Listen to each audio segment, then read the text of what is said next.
Hello friends, आप सभी का स्वागत है मेरे इस नए वीडियो में। मैं मुकुंदपुरी लेके आ गया एक और नया वीडियो।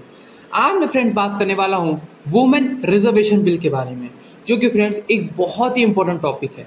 क्योंकि फ्रेंड्स हाल ही में हमारे प्रधानमंत्री जी ने स्पेशल सेशन जो आपका बुलाया था, उसमें इस बिल को पेश किया गया है और इस बिल को लोकसभा में मंजूरी मिल गई है, जो कि अभी के न्यूज़ के मुताबिक।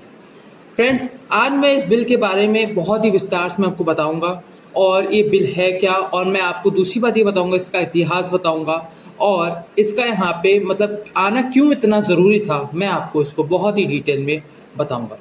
चलिए फ्रेंड्स शुरू करते हैं।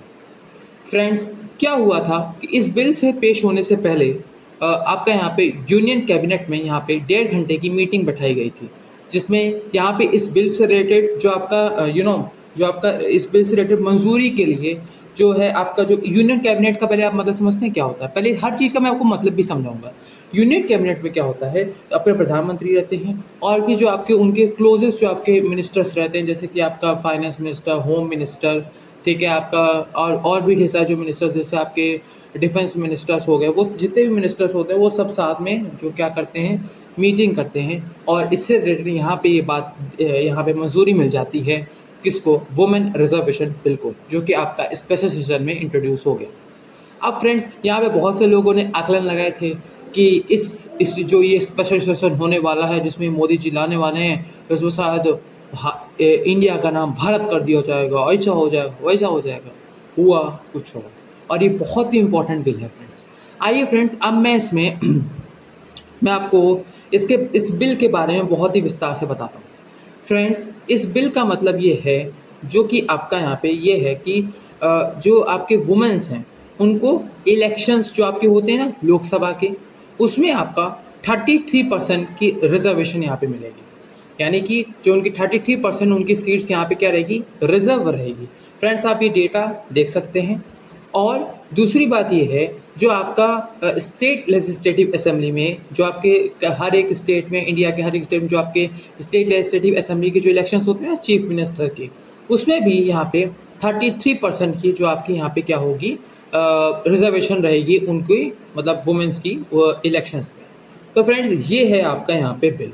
और ये फ्रेंड्स मैं आपको इसमें मैं बताना चाहता हूँ, ये बहुत ही बढ़िया बिल है। मैं ये कहना चाहता हूँ क्यों, क्योंकि हमारे इंडिया के जो पार्लियामेंट्री सिस्टम है उसमें आपका यहाँ पे सिर्फ और सिर्फ 14% ही सिर्फ आपकी वुमेन्स है, और जो आपकी स्टेट लेजिस्लेटिव जो आपकी असेंबलीज हैं उसमें आपके यहाँ पे 10 से 12% ही आपकी वुमेन यहाँ पे रिप्रेजेंट करती हैं एज अ, मतलब जेंडर की मैं अगर बात करता हूँ तो।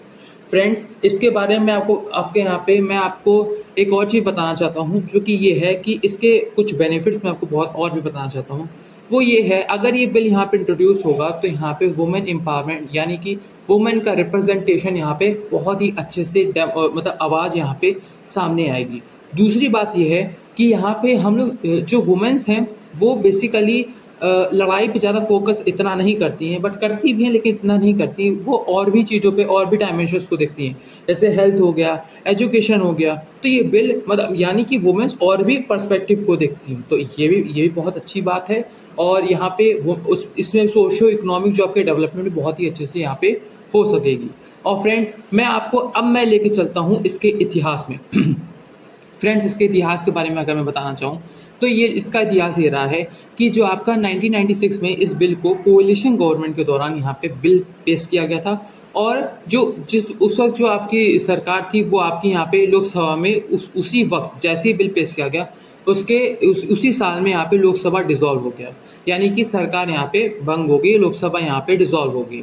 क्योंकि फ्रेंड्स ये बिल अगर यहाँ पे क्योंकि राज्यसभा तो कभी डिसॉल्व होते नहीं है, अगर ये बिल यहाँ पे राज्यसभा में यहाँ पे इंट्रोड्यूस होता तो फिर भी ये बिल यहाँ पे बचा रहता, बट इट कैन ऑल्सो भी यहाँ पे मतलब वो डिसॉल्व हो गया। फिर उसके बाद यहाँ पे मैं बताना चाहता हूँ, जो ये बिल था फिर आपका यहाँ पे 2008 में इंट्रोड्यूस किया गया। और इस बिल को यहाँ पे 2008 में इंट्रोड्यूस किया गया अंडर यूपीए गवर्नमेंट में। और फ्रेंड्स इसको यहाँ पे राज्यसभा में इंट्रोड्यूस किया गया और ये बिल अब यहाँ पे फिर 2010 तक ये क्या हो गया, पास हो गया। बट ये लोकसभा यहाँ पे ये हार गई, क्योंकि यहाँ पे साथ नहीं दिया गया और लोगों द्वारा, क्योंकि मतलब कहा जाता ना, यू से दैट क्या कहते हैं, पैट्रियार्कल सोसाइटी, मतलब आप समझ सकती है माइंडसेट से, क्योंकि जो नेता लोग हैं वो समझते हैं कि वुमन यहाँ पे ऐसा घर के चूल्हे चौके संभाले, चार दीवारी में रहे। तो फ्रेंड्स मैं आपको बताना चाहता हूँ, प्लेटो ने भी, मैं आपको प्लेटो की मैं बात बताना चाहता हूँ, प्लेटो ने भी यही यही कहा था कि उन्होंने भी, जो प्लेटो बहुत ही अच्छे फादर ऑफ पॉलिटिकल फिलॉसफी के बहुत फादर ऑफ पॉलिटिकल कहते हैं, वो उन्होंने ये भी कहा था कि जो वुमेन हैं उनको यहाँ पे इलेक्शन मतलब डेमो यहाँ पे जो वर्क एज अ इंस्टीट्यूशन, यानी कि उनको भी चार दीवारी से बाहर निकालो और उनको भी स्टेट में जो आपकी हेल्प होती है, जो आपके उनको जो एम्पावरमेंट होती है, मदद होती है, लोगों की मदद करने के लिए वुमेन को भी आगे लाना चाहिए, उन्होंने भी बात की गई थी।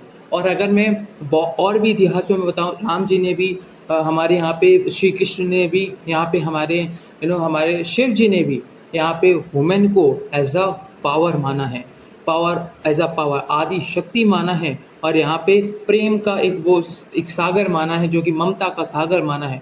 तो यहाँ पे यानी कि वुमेन एज अ पावर, ये बहुत ही बढ़िया कॉन्सेप्ट है। और ये जो माइंडसेट है लोगों का, स्टीरियोटाइप्स का, ये पहले ओपन अब यहाँ पे होना चाहिए, और ये ओपन हो भी रहा है। क्योंकि अगर हम लोग अपने इतिहास उठा के बहुत ही अच्छे से समझते हैं, यहाँ पे देखते हैं जो हमारे जो हमारे बिलीवर्स हैं, जो हम लोग जिस पे बिलीव्स करते हैं, जो हमारे गॉड हैं, जो हमारे हमारे जो शिव जी, हमारे राम जी, हमारे श्री कृष्ण जी, उन्होंने भी वुमेन को बहुत ही बड़ा दर्जा दिया है, अपने से ऊपर तक का दर्जा दिया है, पावर का दर्जा दिया है।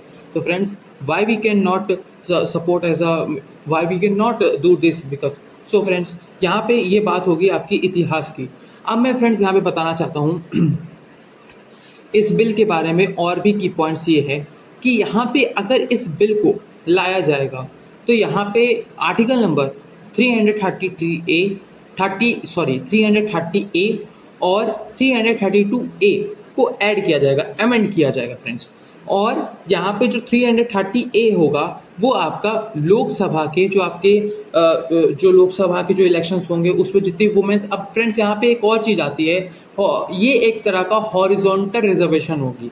यानी कि यहाँ पे जो आपके आपका जैसे लोकसभा में अगर मान लीजिए सपोज दैट, ये जो लोकसभा में मान लीजिए उसमें भी जो आपकी SC ST की कैटेगरी में भी जो होंगी उनमें भी आपको 33% वुमेन को यहाँ पे उसमें मिलेगा और दर्जा मिलेगा। और दूसरा यहाँ पे ये भी बात है कि जो आपके अदर सेक्शंस ऑफ दिस, जैसे PW में भी आपके यहाँ पे जो आपकी सोशल स्टेटस है उस पर भी यहाँ पे 33% का यहाँ पे डिस्ट्रीब्यूट किया जाएगा, रिजर्व यहाँ पे सेव की जाएगी।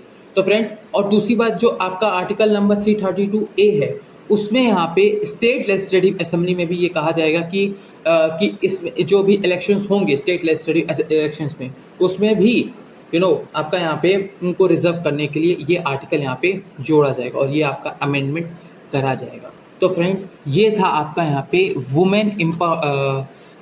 वुमेन आपका रिजर्वेशन बिल। और फ्रेंड्स, इससे रिलेटेड जो भी आपका अपडेट आती रहेंगी मैं इससे रिलेटेड वीडियो डालता रहूँगा। हाल आशा करता हूँ फ्रेंड्स आपको ये वीडियो पसंद आई होगी। थैंक यू फ्रेंड्स, जय हिंद, जय भारत।